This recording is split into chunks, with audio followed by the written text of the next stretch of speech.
I see you, I appreciate you, and I'm thankful you subscribed and keep showing up. This space is built on your insights. Leave your thoughts and lessons below. Now, cue the tension, cue the truth. Let's get into it. Before this story starts, here's the part one want you to notice. When somebody chooses a public dinner table for a private detonation, they are usually not chasing truth. They are chasing control. If a partner saves painful information for the moment with the most witnesses, pay attention. That is not honesty arriving late. That is humiliation being staged. In this story, the DNA test matters, but the bigger warning sign is the performance around it. Quiet cruelty often tells you more than the secret itself ever could. My name is Donovan Price, and the night my marriage split open smelled like brown butter, rosemary, and lake air drifting in off Lake Michigan. It was early October in Chicago, one of those evenings when people pretend summer has not fully given up. My wife, Camille, had booked us a table at a narrow little restaurant in Hyde Park with amber lights, framed jazz posters, and a piano player working too hard in the corner. 7 years married. We had made it through layoffs, a kitchen flood, her mother's stroke, and my long hours at the transit garage. I remember thinking the hardest seasons were finally behind us. I was wrong in a way I still feel in my teeth. Camille had on a rust-colored dress I had bought her the previous winter, and she kept smoothing the napkin in her lap like it offended her. That should have registered. My wife was never delicate with objects. She was a sharp, competent woman who stacked plates by size, corrected documentaries out loud, and ironed pillowcases on Sundays because, in her words, wrinkled fabric starts small and spreads. Even her affection came with structure. She kissed my cheek when I sat down and said, "Happy anniversary, Don." Too polished, too even. I answered, "Happy anniversary," and reached for her hand. She let me hold it, but only for a second. Before this story gets any deeper, tell me this in the comments. If your spouse handed you a DNA test at your anniversary dinner, would you stay calm or walk out immediately? Hit like if you believe betrayal always leaves clues. Share this with somebody who loves intense relationship drama. And subscribe for more original cheating, marriage betrayal, and custody fallout stories told like real life. We had met in Detroit when we were both too stubborn to admit we were tired. She was finishing an accounting certificate and working at a credit union. I was installing brake systems on city buses and taking community college classes one at a time, because I thought moving slowly meant I was still moving. Camille loved clean lines, balanced numbers, and people who kept their word. I loved fixing things, early morning coffee, and the kind of silence that means two people are safe with each other. That had been our mythology for years. Safe, steady, earned. We were not a flashy couple. We were supposed to be durable by the time the appetizers came. She had barely touched her water. Outside the window, students moved past in jackets, shoulders tucked against the wind. Inside, glasses clicked and silverware skimmed porcelain. I told her about a kid at the garage who wired a whole panel backward and then blamed the diagram. She gave me a smile that looked rented. I asked if she was nervous about the promotion she had been chasing at the nonprofit hospital, where she handled grants and compliance paperwork. "No," she said. "I am clear-headed tonight." That sentence sat between us strangely. Not anxious, not excited, clear-headed, like she had arrived to complete a task. I should explain to my son before I explain the rest. His name is Micah.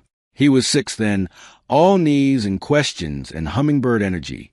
He loved 2 things with a seriousness that made me laugh: weather maps and trains. He could sit on our apartment floor in South Shore with a foam locomotive in one hand and ask if thunder happened above the clouds or inside them. He had a tiny gap between his front teeth and a habit of patting my shoulder twice when he was sleepy. I had taught him how to fold paper buses from old grocery ads. He called me Dad in about 15 different emotional tones, and I knew everyone. Camille and I had argued more that summer, but not in the cinematic way people expect. No dishes thrown. No neighbors listening through walls. Ours was a quieter erosion. She had become impatient with ordinary family chaos. Micah spilled orange juice, and she would go still in a way that made the kitchen colder. I stayed late at work twice in 1 week because storm damage had half the fleet out of service, and she told me, "You always know how to be needed somewhere else." I slept badly. She started guarding her phone face down. I noticed. Then I did what decent men often do when they are afraid. I translated discomfort into stress. The waiter brought our entrees. Camille looked at me for a long moment, reached into her bag, and placed a white envelope on the table beside my fork. It was not theatrical in the loud sense. That made it worse. She did it the way someone might slide over a receipt. "Read it before dessert," she said. I thought maybe it was concert tickets or some corny handwritten letter she would tease me about later. I even smiled. Then I saw the lab logo in the corner. My chest tightened so fast it felt mechanical. She kept her eyes on my face while I opened it. The words were plain. Paternity exclusion. Probability of paternity, 0%. My ears filled with a thick, rushing sound. The piano in the corner kept going, absurdly gentle, as if the room had not tilted under me. I read the result again because my mind refused to become the kind of mind that understood that sentence. Camille folded her hands. "Micah is not biologically yours," she said. No tremor, no apology, just clean delivery. Then she added the line that made me colder than the test itself. "I did not want you saying later that I hid it from you."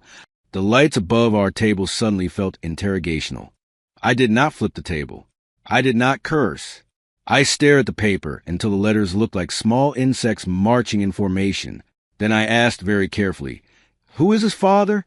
Camille glanced at the candle between us. "His name is Terrence." I knew that name. Terrence Bell. She had worked with him briefly years before at the credit union, before we moved to Chicago. I had met him once at a cookout in Dearborn. He wore expensive sneakers and called everybody boss. I remember disliking him for reasons that seemed petty then. Camille kept going. "It happened before I knew for sure where things were heading with us." I looked up at her, and for a second she looked unfamiliar, not because her face had changed, but because intention had. The person across from me had rehearsed this. I asked, "Before we were married?" She said, "Around then." Around then. The phrase landed like grease. Not yes. No. Something slippery enough to make accountability hard to grab. I thought of Micah in his red rain boots that morning asking whether we could still go watch the Metro trains on Saturday. I thought of signing the kindergarten forms. I thought of the time he had a fever and slept on my chest while I sat upright all night. My mouth tasted metallic. "Why now?" I asked. That was the first real question. Not because the others did not matter, but because timing reveals motive better than confession does. Camille took a breath. "Because I am filing for divorce." She said it as evenly as she had said everything else. My attorney advised full disclosure. There was more under that sentence. I could hear it, even before she added, "And before you start making legal claims about Micah, you should know what the facts are." Legal claims. Not our child. Not our son. Facts. Claims. Language can strip a room bare quicker than shouting. Two things happened inside me at once. One was grief, so immediate it felt primitive. The other was a thin, hard line of concentration. I have worked around large machines most of my adult life. When a hydraulic system bursts, panic gets people hurt. You shut down what you can, isolate the pressure, and keep your hands away from the wrong moving parts. That is what my mind did. I set the test beside my plate and asked, "Does Micah know?" Camille looked offended by the question. "Of course not." I nodded. "Good," I said. "He will not hear it from me in anger." That was my first decision point. I could have called her every name in my vocabulary. Part of me wanted to. She had not just hidden the betrayal. She had used our anniversary dinner as a delivery system in public, with a server hovering 10 feet away and strangers laughing at nearby tables.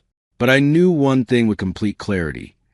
Anything I did in the next 5 minutes could become the story she told later. So I paid for the meal because the waiter was already approaching with a check, and I refused to let the room watch me break in installments. And I said, "I am going home to Micah." Camille caught my wrist as I stood. Her fingers were cold. "Do not create a scene," she whispered. I looked at her hand until she let go. "I am not the one who brought a paternity bomb to duck confit." I said. That was the only sharp thing I let myself say. Outside, the air hit my face raw and clean. Leaves scraped the curb. Somewhere down the block, a bus decided to stop, doors opening and closing. I sat in my car with both hands on the wheel and did not start the engine for maybe 3 minutes. My phone lit up with a photo reminder from 7 years earlier. Camille laughing in courthouse sunlight after we got married. When I got home, Michael was asleep on the couch under his dinosaur blanket at my sister Nia's apartment. She had watched him while we went to dinner. Nia lived 2 floors below us and kept a houseplant on every possible surface, which somehow made even her hallway smell alive.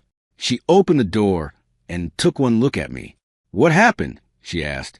Nia is younger than me by 4 years and can hear a life forming before most people have opened their mouths. I said, "I need you to give me 10 minutes before you ask anything else." She stepped aside immediately. I carried Micah upstairs. He stirred just enough to wrap one arm around my neck and mumble, "Did y'all have cake?" I said, "Not tonight, man." He patted my shoulder twice, half asleep. That small, familiar motion almost undid me more than the test had. I laid him in bed, took off his socks, and stood there in the dark watching the nightlight throw blue stars on the ceiling. 6 years of memory crowded the room at once. First bite with training wheels on 71st Street. Haircuts at the barber shop, where Mr. Reggie gave him a lollipop after every trim. The speech therapist we drove to every Tuesday for a year. None of it felt theoretical. Nia made tea without asking me what kind because she already knew. Ginger, too strong. In the chipped mug from Howard University she refused to throw away. I told her in pieces. Not because I wanted suspense, but because language had started misfiring. DNA test. Not mine. Divorce. Terrence. Anniversary dinner. Nia did not gasp. She did not perform outrage to match mine. She just sat back and let the anger settle into her face like the weather. "Does Micah know?" she asked first. When I said no, she nodded. Then, that is your first boundary. Adult truth does not get poured over a child just because grown people are reckless. I barely slept. Around 2 in the morning, I heard the freight train in the distance and then a siren on Stony Island, and then the old radiator clanking like it was offended by October. At 2:37, Camille texted, "We need to discuss logistics tomorrow. Please stay rational." Stay rational. There are phrases that can make grief ferocious. I set the phone down and stared at the ceiling. Then I got up, opened the hall closet, and took out the accordion folder where I kept tax returns, school records, insurance documents, lease paperwork, and receipts because I am the son of a postal clerk and an elementary school secretary. We archive. We survive by paperwork.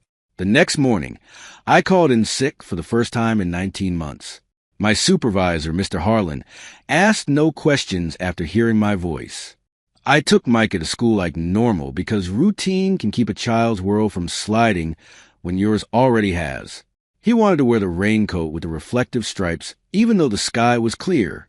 At the drop-off line, he waved and yelled, "Do not forget Saturday trains." I promised I would not. Then I sat in the parking lot and made another decision.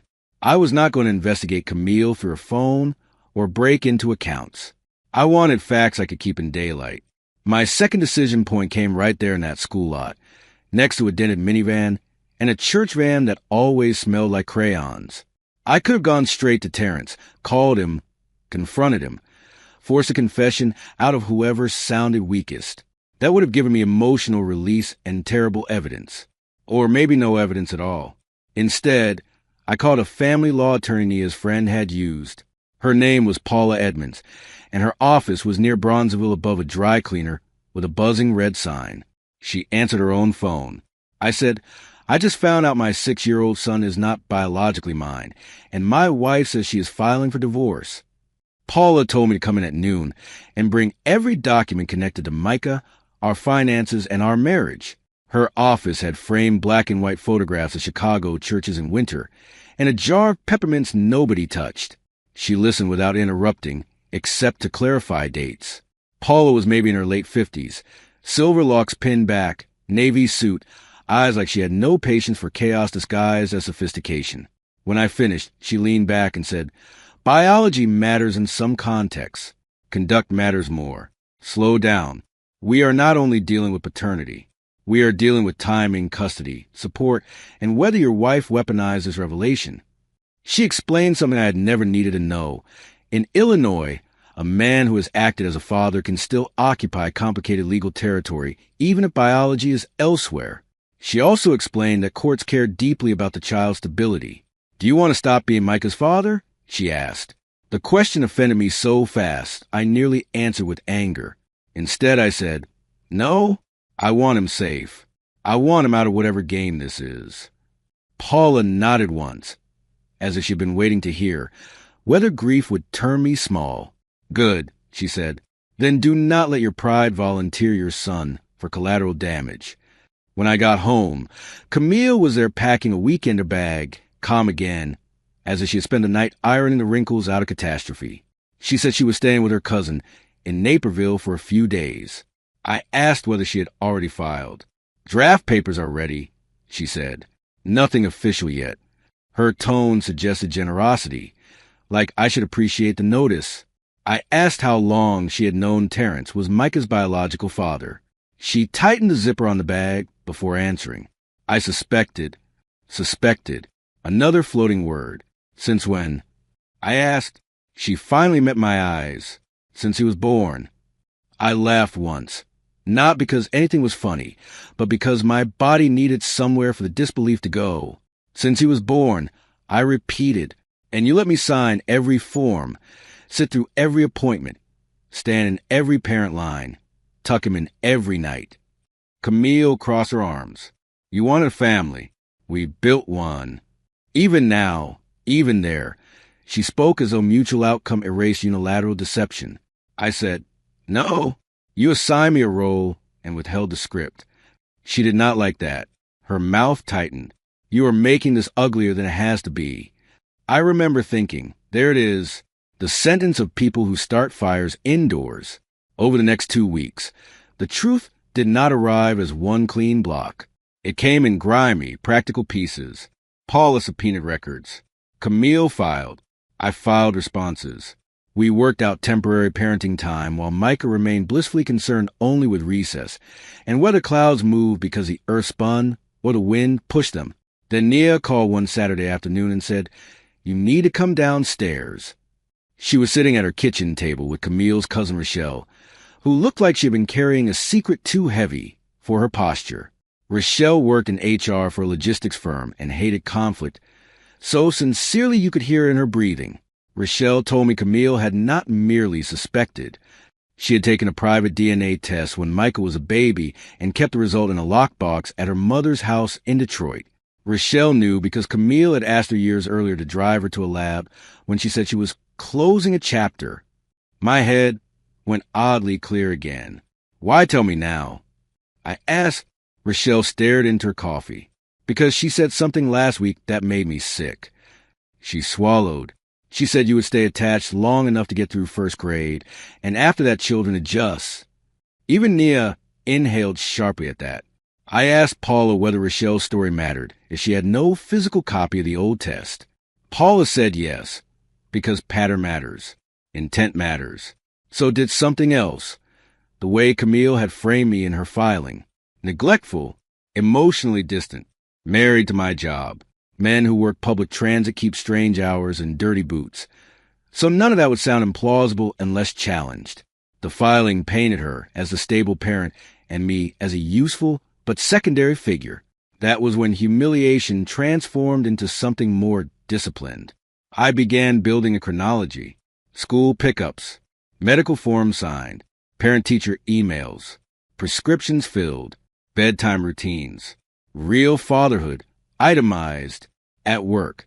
I kept making mistakes small enough not to disable a bus, but big enough to scare me. Tighten the wrong bracket first. Misread one service code. Harlan took me aside near Bay for while rain ticked against the garage door. "You need time?" he asked. There was grease on his forearm and concern in his voice. I wanted to say no because black men in blue-collar rooms are trained early to carry pain like a folded note in a pocket, unseen and unread. Instead, I said yes. He gave me 2 weeks of leave cobbled together from personal days, union policy, and his own willingness to look the other way. Mike and I started taking the Metro Electric downtown on Wednesdays because his school let out early and trains made sense in a world that currently did not. We would sit near the window, and he would narrate the stops like he was conducting. Millennium Station fascinated him because everything echoed. One afternoon he asked, "Dad, are you sad at Mom?" Children do not always have the grammar, but they have radar.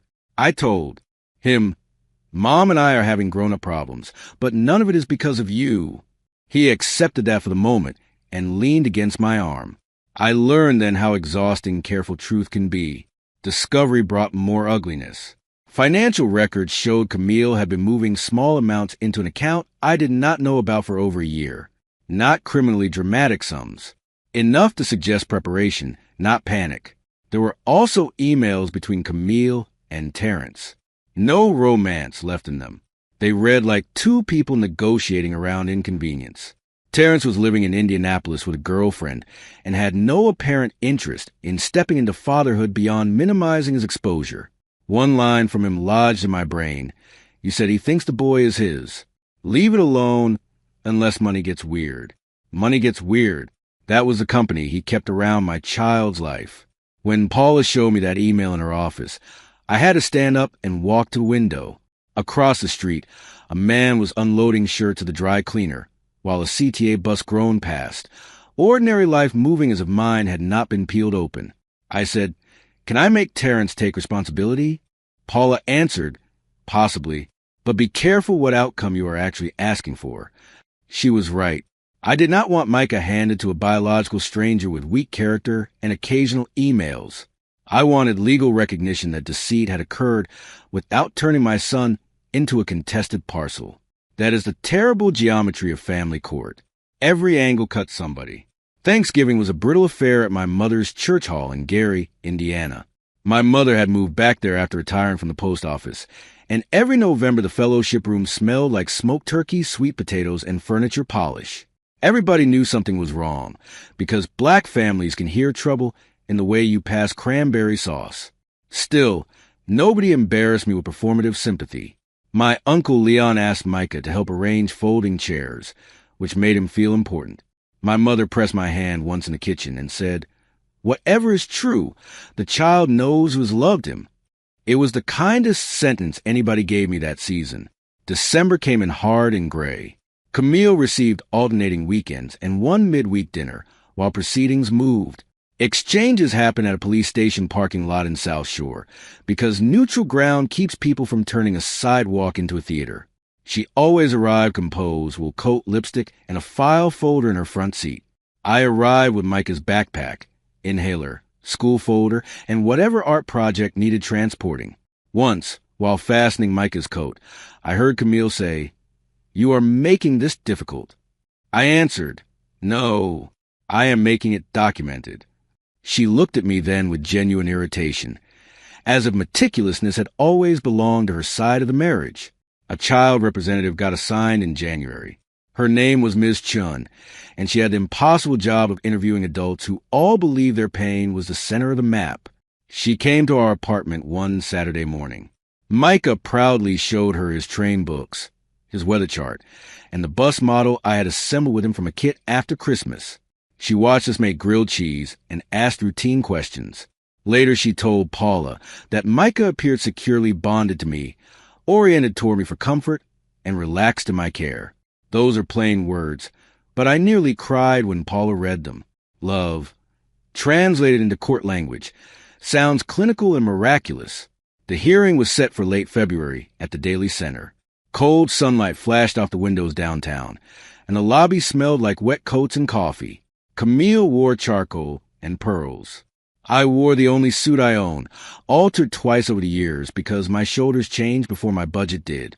Terrence appeared by video from Indiana, looking annoyed to have been dragged into consequence. That alone told me plenty. The judge, Honorable Denise Whitaker, had a voice that made people stop decorating their sentences. Paula presented timelines, records, teacher statements, pediatric notes, exchange logs, financial transfers, and Rochelle's affidavit about the hidden infant DNA test. Camille's attorney tried to frame the whole thing as a delayed confession born from guilt and a failed marriage. But under questioning, Camille admitted she had known for years that I might not be Micah's biological father, and had done nothing to clarify it. Then Paula asked a question that changed the temperature of the room. Why did you choose your anniversary dinner to reveal the test? Camille hesitated. It was the first real pause I had heard from her in months. I thought a public place would keep things calm, she said. Even Judge Whitaker's eyebrows moved. Calm. That word again wearing somebody else's face. Terrence did not save her. He confirmed the old relationship, acknowledged Camille had told him years ago Michael was probably his, and admitted he had not pursued testing because, quote, there was already a father in place. A father in place. Like I had been slotted into machinery. He preferred not to inspect. Paula did not look satisfied. She looked focused. She redirected to the central issue, stability, deception, and the child's best interest. Then Ms. Chun gave her report.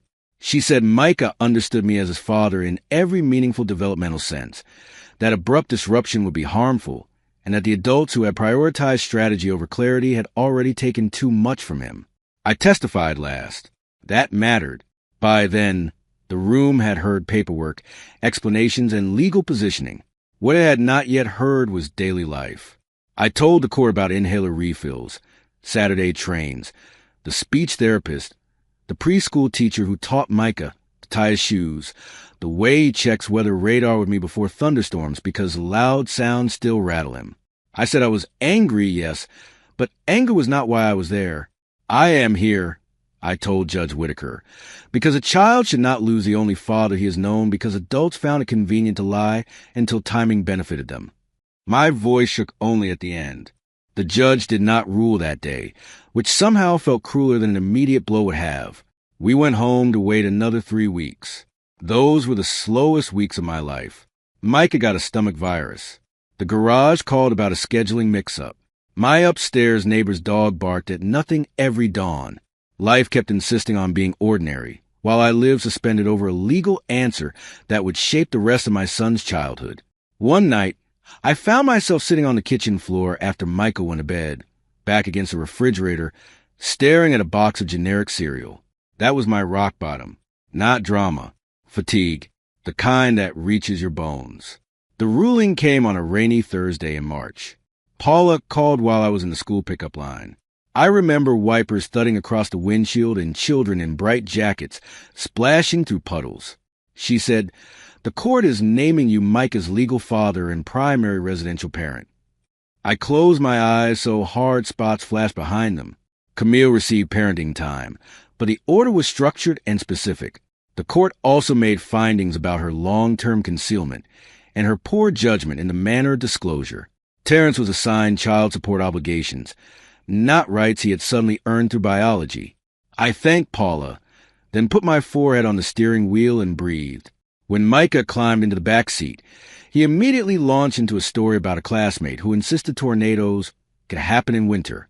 I laughed, which surprised both of us. What? He asked. Nothing, I said. I am just glad to hear your voice. We got Harold's chicken that night, sat at the tiny table by the window, and built a paper train route after homework. I did not tell him the ruling in adult terms. I simply said, you are home with me, and that is the plan. He nodded like that had always been the truth. In a way, for him, it had. Consequences did not arrive like movie justice. Camille did not collapse into instant ruin. Life is more mundane and more punishing than that. Her mother stopped defending her. Rochelle kept her distance.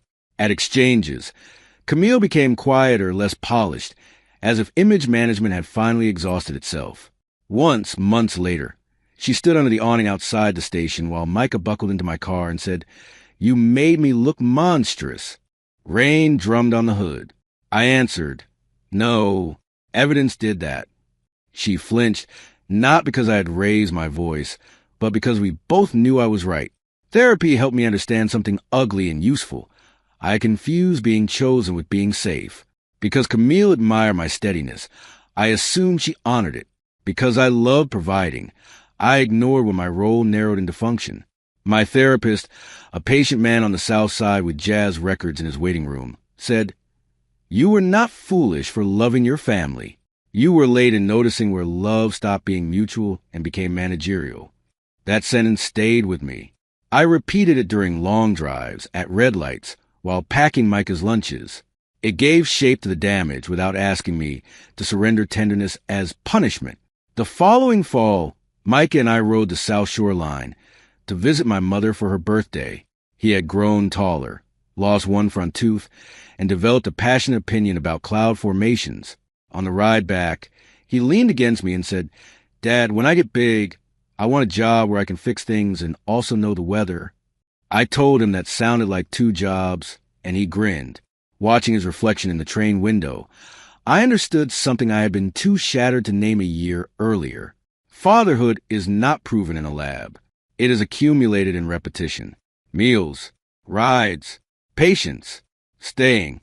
I still remember that anniversary dinner sometimes when I smell rosemary or hear the piano in a crowded room. I remember the envelope, the candlelight, and the way humiliation tried to turn me into a spectacle. But that is not the final image that owns the story anymore. The final image is a rainy school pickup line, a phone against my ear, and the legal recognition of what Micah had already settled in his small heart years before.